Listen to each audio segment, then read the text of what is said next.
Hello everyone. तो आज की वीडियो में हम जो टॉपिक शुरू करने जा रहे हैं वो है लिफ्टिंग ऑफ कॉरपोरेट वेल। ठीक है, पहले हम इसका मतलब समझेंगे। वेल का मतलब क्या होता है? पर्दा।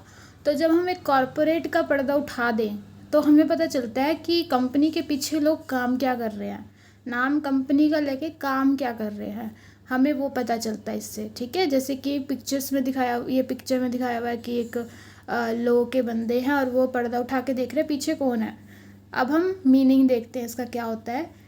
Lifting of corporate veil means ignoring the separate legal entity of the company.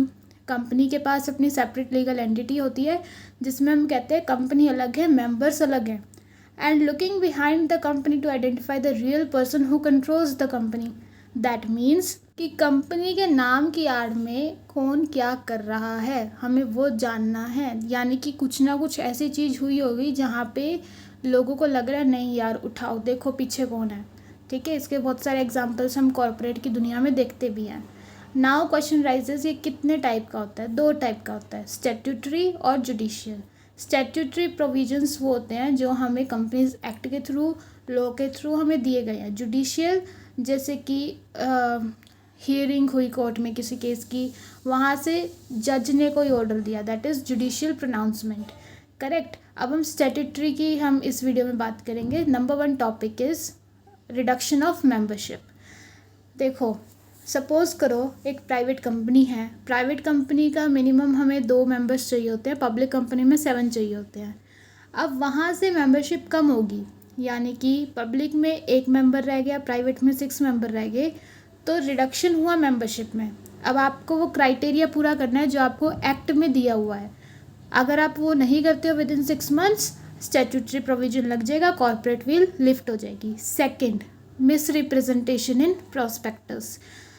Prospectus सबसे इम्पॉर्टेंट डॉक्यूमेंट माना जाता है when you are issuing the shares to general public. ठीक है, और उसमें कोई गलती करना मतलब ऑफेंस करना, वहाँ पे आपको क्रिमिनल लाइबिलिटी भी आ सकती है। तो ध्यान से प्रोस्पेक्टस में सब कुछ लिखना, इवन कंपनी का नाम, आपके डायरेक्टर्स, सबके signatures. Correct. Number 3, failure to refund application money. देखो, आपने प्रोस्पेक्टस इशू करा लोगों में, जनरल पब्लिक में। पब्लिक क्या करेगी? शेयर्स अप्लाई करने के लिए आपको एप्लीकेशन मनी देती है पहले।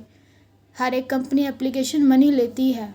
अब सपोज़ करो मिस्टर ए को तो शेयर्स मिले ही नहीं। ठीक है, तो कंपनी क्या करेगी? वो एप्लीकेशन मनी क्या रखी रहेगी? नहीं, वो उसको वापस करने होंगे with in the time period.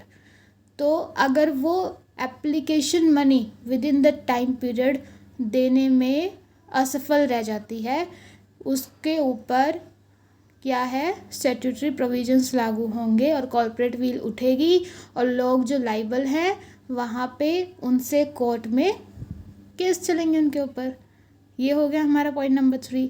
Point number 4 आता है miss description of company name. भाई, कंपनी का नाम एक ऐसा है, आपने कहीं भी गड़बड़ कर दी ना, आप वहाँ पे फंस जाओगे।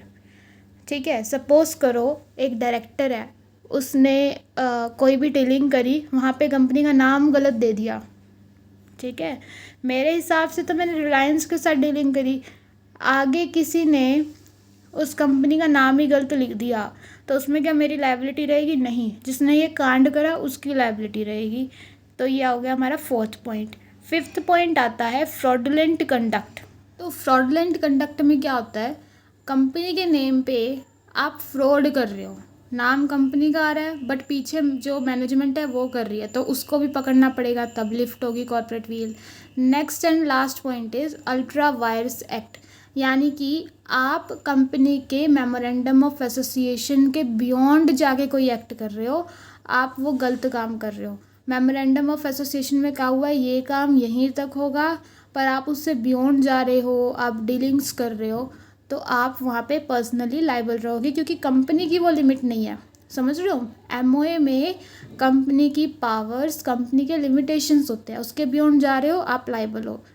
तो that's it for this video. आगे जुडिशियल प्रोनाउंसमेंट हम अलग नेक्स्ट वीडियो बनाएंगे, उसमें करेंगे। और अगर आपको इसके अकॉर्डिंग कोई डाउट होगा इस वीडियो के लिए तो कमेंट्स में ज़रूर बताएं। तब तक के लिए like share and subscribe. Bye bye.